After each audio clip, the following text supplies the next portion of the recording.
Bismillahirrahmanirrahim. Assalamualaikum warahmatullahi wabarakatuh.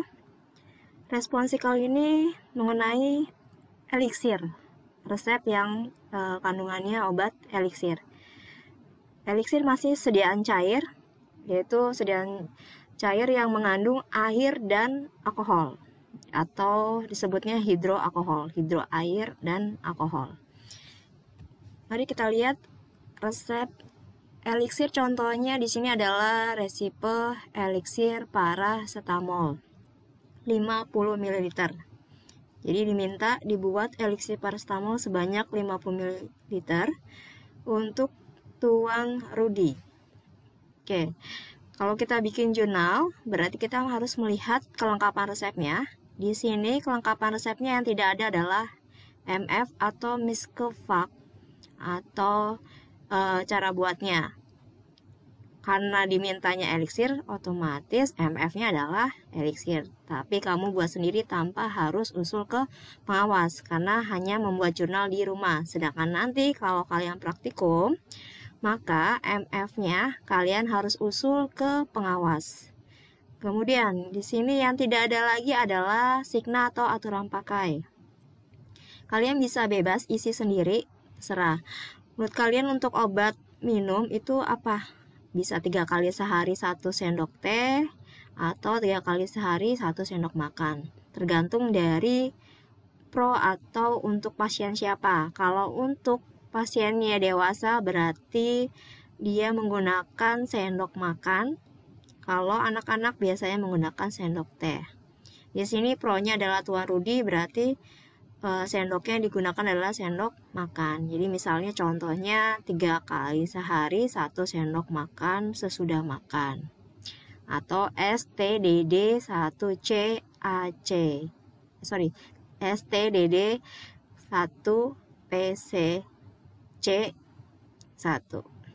Selanjutnya, di sini ada resep standar. Tadi diminta dibuat eliksir paracetamol. Eliksir paracetamol itu sumbernya dari mana?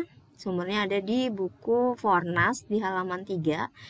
Kalian lihat di situ ada kandungannya adalah acetaminophen 120 mg, gliserolum 2,5 ml, propylenglikol 500 mikroliter, sorbitol solusio 70% 1,25 ml, etanol 500 mikroliter, zat tambahan yang cocok QS.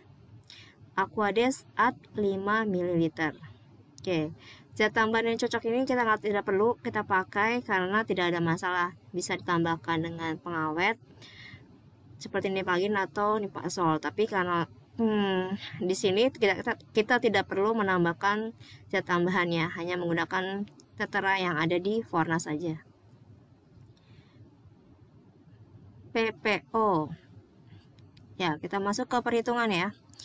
Untuk acetaminophen yang diminta adalah 50 yang diminta eliksirnya yang diminta di resepnya adalah 50 ml. Kemudian yang ada di resep standar adalah di sini ada AT-nya, Aquades at 5 ml. Berarti tiap formula tiap 5 ml itu mengandung acetaminophen 120 mg. Berarti acetaminophen yang kamu hitung adalah 50 ml yang diminta di resep per 5 ml yang ada di resep standar dikali 120 mg yang ada di resep standar sama dengan 1200 mg sama dengan 1,2 gram. Kemudian gliserol juga sama, hitungannya 50 ml adalah yang diminta di resep dibagi 5 ml di resep standar dikali 2,5 ml sama dengan 25 ml. Propylenglikol sama dengan 50 ml dibagi 5 ml dikali 500 mikroliter sama dengan 5000 mikroliter. 1000 mikroliter sama dengan 1 ml. Berarti 5000 mikroliter sama dengan 5000 mikroliter dibagi 1000 sama dengan 5 ml. Saya ulangi, 1000 mikroliter sama dengan 1 mili.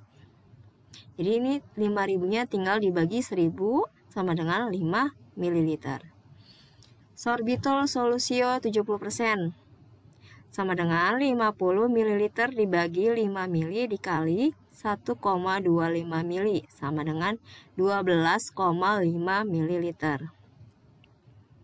Oke, etanol di sini jika tidak tertulis apa-apa, jika etanol di formularium nasional atau di resep standarnya tidak tertulis etanol berapa persen, maka etanol yang digunakan adalah etanol 95%. Kita hitung etanol 95%-nya sama dengan 50 ml per 5 mili dikali 500 mikroliter sama dengan 5000 mikroliter. Sama dengan dijadikan mili dibagi 1000 menjadi 5 ml. Aquadesnya 50 ml per 5 mili dikali 5 mili karena ada at di situ tertulis tetap at 50 ml. Lanjut. Karena PPO sudah, maka ke teknik pembuatannya. Seperti biasa, teknik pembuatannya siapkan alat dan bahan, setarakan timbangan, tara cawan uap di sini untuk menimbang di sini cawan uap ditimbang untuk satuannya mililiter semua, berarti tidak ada masalah, tidak perlu menara cawan uap. Jadi hanya setarakan timbangan dan kalibrasi botol 50 ml. Kemudian timbang bahan-bahan obat. Larutkan asetaminopen dengan etanol 95%. Jadi asetaminopen ini lebih larut dengan etanol 95 dibandingkan dengan air. Jadi kamu lebih dahulu melarutkan asetaminopen dengan etanol 95% di beker gelas. Aduk sampai larut, masukkan ke dalam botol. Kemudian masukkan gliserol ke dalam botol, tambahkan propilen glikol, tambahkan sorbitol solusio 70%, dikocok sampai homogen, tambahkan aquades sampai batas kalibrasi. Kocok homogen, beri etiket dan label, serahkan. Jadi saya ulangi, tidak ada menara cawan uap karena di sini satuannya seluruhnya menggunakan mililiter, berarti menggunakan beker gelas ukur ya. Karena mililiter berarti menggunakan gelas ukur. Sampai di sini semoga kalian paham tentang resep eliksir. Sampai jumpa lagi. Assalamualaikum warahmatullahi wabarakatuh.